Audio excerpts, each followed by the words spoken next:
ಪ್ರಭಾಸ್ ಸಿನಿಮಾಗೆ ಕಂಟಕವಾದರ ರಿಷಬ್ ಶೆಟ್ಟಿ. ಪ್ರಭಾಸ್ ಶೆಟ್ಟಿಯನ್ನ ಕೈ ಬಿಟ್ಟಿದ್ದೇಕೆ ಪ್ರಶಾಂತ್? ಸಿನಿಮಾದಿಂದಲೇ ಪ್ರಶಾಂತ್ ವರ್ಮಾಗೆ ಹಿನ್ನಡೆಯಾಗುತ್ತಾ?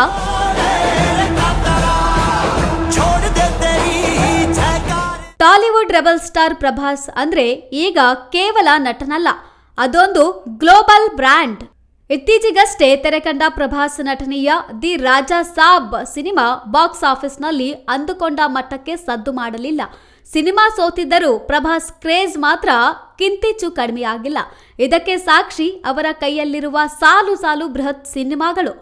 ಪ್ರಸ್ತುತ ಪ್ರಭಾಸ್ ಫೌಜಿ ಸಂದೀಪ್ ರೆಡ್ಡಿ ವಂಗ ನಿರ್ದೇಶನದ ಮೋಸ್ಟ್ ಅವೈಟೆಡ್ ಸಿನಿಮಾ ಸ್ಪಿರಿಟ್, ನಾಗ್ ಅಶ್ವಿನ್ ಅವರ ಕಲ್ಕಿ 2 ಮತ್ತು ಪ್ರಶಾಂತ್ ನೀಲ್ ಅವರ ಸಲಾರ್ 2 ಸಿನಿಮಾಗಳಲ್ಲಿ ನಟಿಸುತ್ತಿದ್ದು, ಅಭಿಮಾನಿಗಳು ಈ ಸಿನಿಮಾಗಳಿಗಾಗಿ ಕಾತರದಿಂದ ಕಾಯುತ್ತಿದ್ದಾರೆ.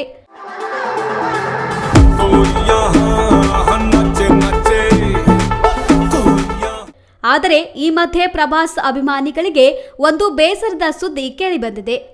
ಹನುಮ್ಯಾನ್ ಎಂಬ ಬ್ಲಾಕ್ ಬಾಸ್ಟರ್ ಸಿನಿಮಾ ಮೂಲಕ ದೇಶಾದ್ಯಂತ ಸದ್ದು ಮಾಡಿದ್ದ ನಿರ್ದೇಶಕ ಪ್ರಶಾಂತ್ ವರ್ಮಾ ಹಾಗೂ ಪ್ರಭಾಸ್ ಕಾಂಬಿನೇಷನ್ನಲ್ಲಿ ಒಂದು ಅದ್ಭುತ ಪೌರಾಣಿಕ ಹಿನ್ನೆಲೆಯ ಸೂಪರ್ ಹೀರೋ ಸಿನಿಮಾ ಸೆಟ್ ಏರಬೇಕಿತ್ತು.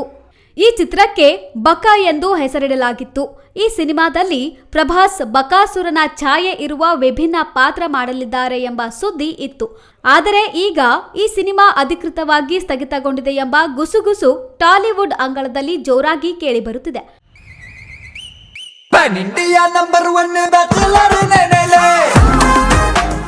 ಈ ಸಿನಿಮಾ ನಿಂತು ಹೋಗಲು ಪರೋಕ್ಷವಾಗಿ ಕನ್ನಡದ ಡಿವೈನ್ ಸ್ಟಾರ್ ರಿಷಬ್ ಶೆಟ್ಟಿ ಕಾರಣ ಎನ್ನಲಾಗುತ್ತಿದೆ.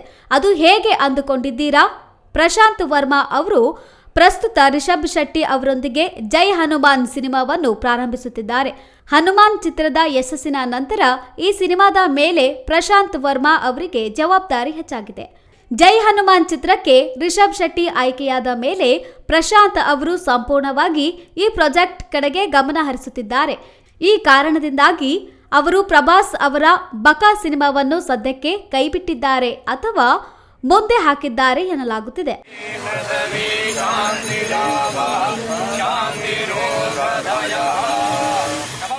ಮತ್ತೊಂದೆಡೆ ಬಕ ಚಿತ್ರದ ಟೆಸ್ಟ್ ಶೂಟ್ ಇತ್ತೀಚೆಗೆ ನಡೆದಿದ್ದು, ಅದರಲ್ಲಿ ಪ್ರಭಾಸ್ ಅವರ ಲುಕ್ ಮತ್ತು ಒಟ್ಟಾರೆ ತಾಂತ್ರಿಕ ಅಂಶಗಳು ಪ್ರಭಾಸ್ ಅವರಿಗೆ ಅತೃಪ್ತಿ ತಂದಿವೆಯಂತೆ.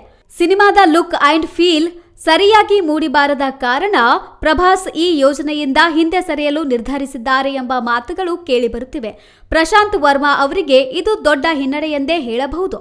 ಏಕೆಂದರೆ ಈ ಹಿಂದೆ ರಣವೀರ್ ಸಿಂಗ್ ಅವರೊಂದಿಗೆ ಮಾಡಬೇಕಿದ್ದ ರಾಕ್ಷಸ ಚಿತ್ರವು ಸೃಜನಶೀಲ ಭಿನ್ನಾಭಿಪ್ರಾಯಗಳಿಂದ ರದ್ದಾಗಿತ್ತು.